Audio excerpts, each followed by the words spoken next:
Welcome back to the deep dive.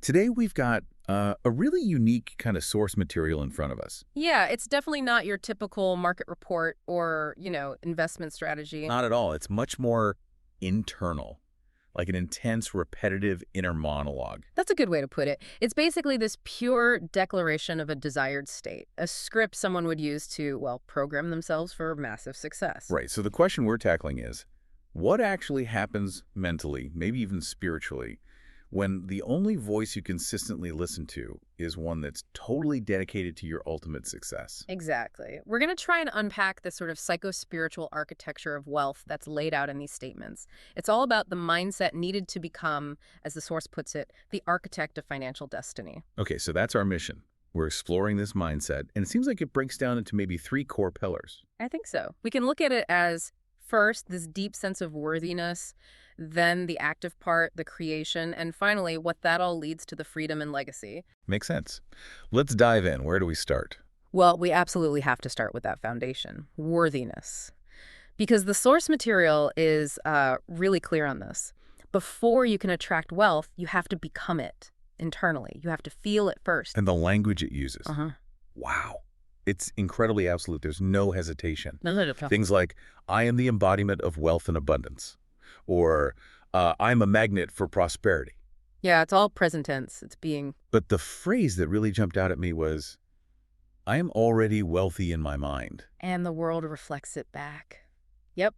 That's a big one. It's more than just positive thinking, right? Yeah. It feels like. Yeah. Like you're claiming ownership psychologically before anything actually changes externally. That's exactly it. It's like building the container first. You brought up a crucial point. Lots of people can do the things, save money, maybe invest a bit. Right. The actions. Right.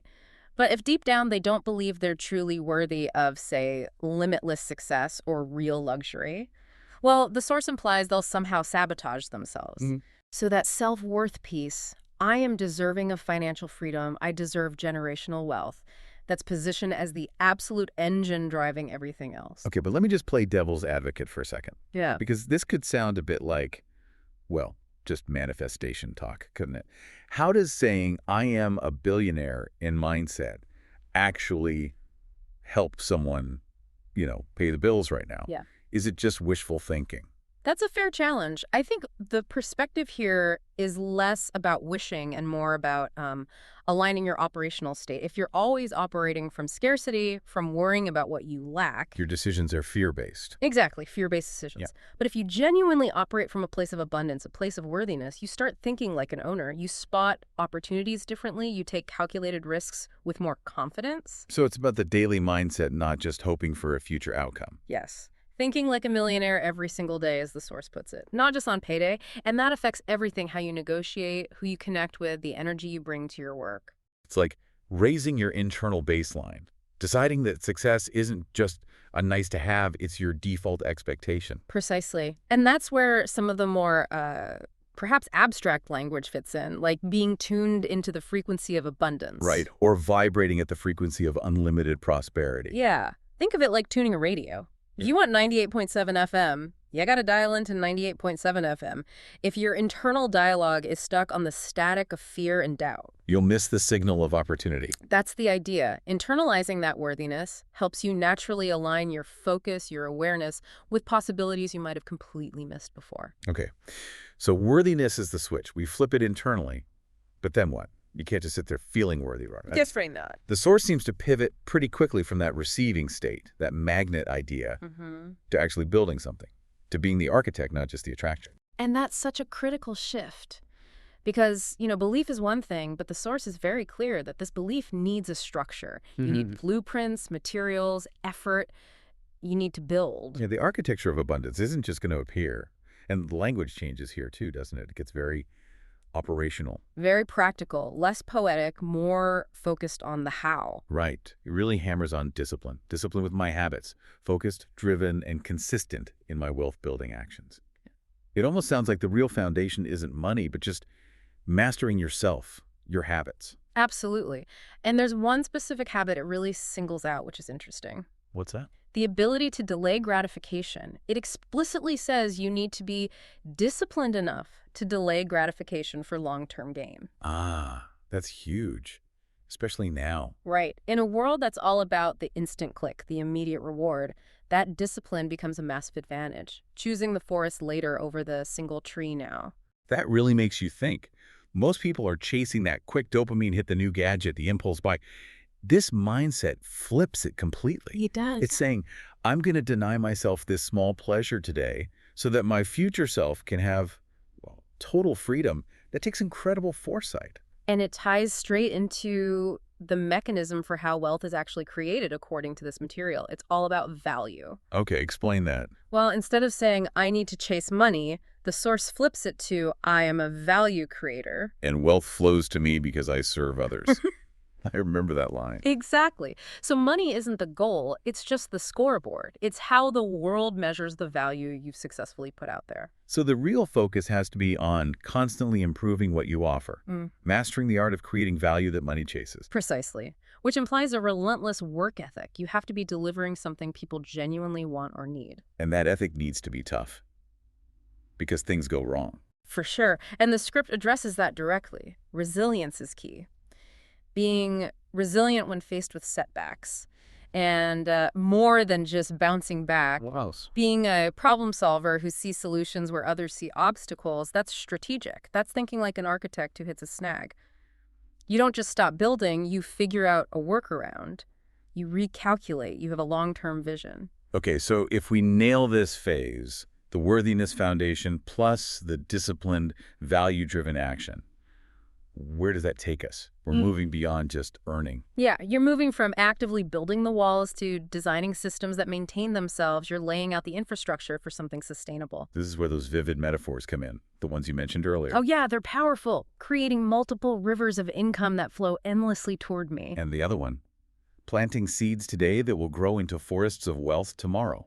Beautiful imagery, isn't it? It perfectly captures that shift from linear effort like rowing a boat hard upstream to residual income where the river just flows. The goal is wealth that works for you. Exactly. Building assets that generate money even when I rest. That's the dream, right? Yeah. Income that keeps coming, that multiplies without my constant effort. It's the shift from active earning to passive ownership. And interestingly, the source doesn't just leave it abstract here. It gets specific. It does. It lists things out. Real estate, stocks, dividends. Digital products, royalties, businesses that generate cash flow. It's like the internal monologue doubles as an investment brainstorm list. Kind of, yeah. It's embedding those goals right into the mindset. But what's really striking is how quickly the focus broadens beyond just personal gain once these rivers are flowing. You mean the legacy part? Exactly. It shifts to permanence. It's about building wealth that will bless generations after me. The architect's job isn't truly finished until the structure is built to last, to outlive them. Wow. So you become this pivotal figure in your own family's story, like rewriting my family's financial story. That's a heavy responsibility. It is. And it implies the wealth needs to carry more than just money. It needs to include abundance, wisdom, and prosperity. It's about leaving a framework, not just a pile of cash. So you're setting up a kind of generational mandate. Start with the self, build through action, and create systems that benefit the future. That seems to be the arc, from individual mindset to lasting lineage. Okay, so we've gone through worthiness, discipline, building systems. We arrive at the destination. What does this architecture of abundance actually deliver at the end of the day? Well, the source definitely talks about luxury, but it defines it in a very specific way. How so? It's less about just fancy cars and houses, though those are mentioned, and more about absolute choice. The ultimate prize seems to be freedom, being free to travel, explore, and enjoy life without financial worry. That's the real luxury then. Not the stuff, but the absence of worry. I think so. That independence, living without debt and without worry. That kind of peace that is presented as the ultimate status symbol here. And that peace, that lack of worry, allows you to make different kinds of choices. Exactly. You get to choose experiences over expenses. The decision-making shifts entirely when scarcity isn't the primary driver. It's no longer, can I afford this? It becomes... Does this add value to my life? Does this elevate me? Precisely. And it circles back to that idea of elevation from the first segment. Luxury isn't just comfort. It must elevate my soul and my status.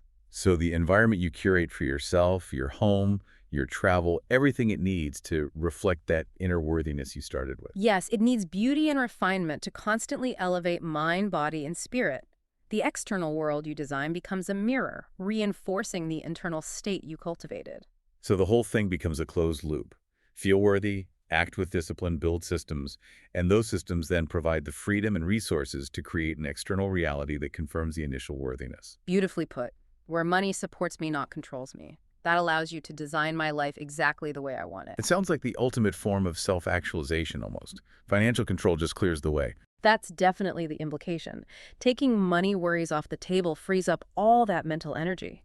You can redirect it from just surviving or stressing towards, well, purpose, passion, contribution. Money becomes the tool that enables self-mastery. Hashtag outro. Okay, so we've really dug into this. This architecture of abundance seems built on these key pillars, starting with that fundamental internal shift in worthiness, The foundation. then the rigorous, almost relentless execution needed through discipline and value creation, The building phase. followed by the strategic long-game thinking involved in creating systems and legacy, Yeah, making it sustainable. and finally achieving that ultimate state of freedom and choice. It's quite a journey laid out there. And what's really fascinating, going back to the source material itself, is that it is just an internal script. It doesn't give you stock tips. No specific how-to instruction. Right. It tells you who you need to become. And Right. if you accept that core idea that the language we use internally shapes our reality, then the real work, the challenge for you listening, is monitoring that inner voice, catching those self-limiting thoughts, and actively, consciously replacing them with these kinds of powerful declarations. That's the actionable takeaway. So if you truly want to be that turning point in your own financial story, as the source suggests, the work starts right now, inside your own head. Absolutely. What's the one limiting belief, the one negative statement you keep telling yourself that you could identify today? And more importantly, what powerful declaration are you going to choose deliberately to replace it with, starting right now? That decision, that conscious replacement, that could be the very first brick laid in designing your own financial destiny.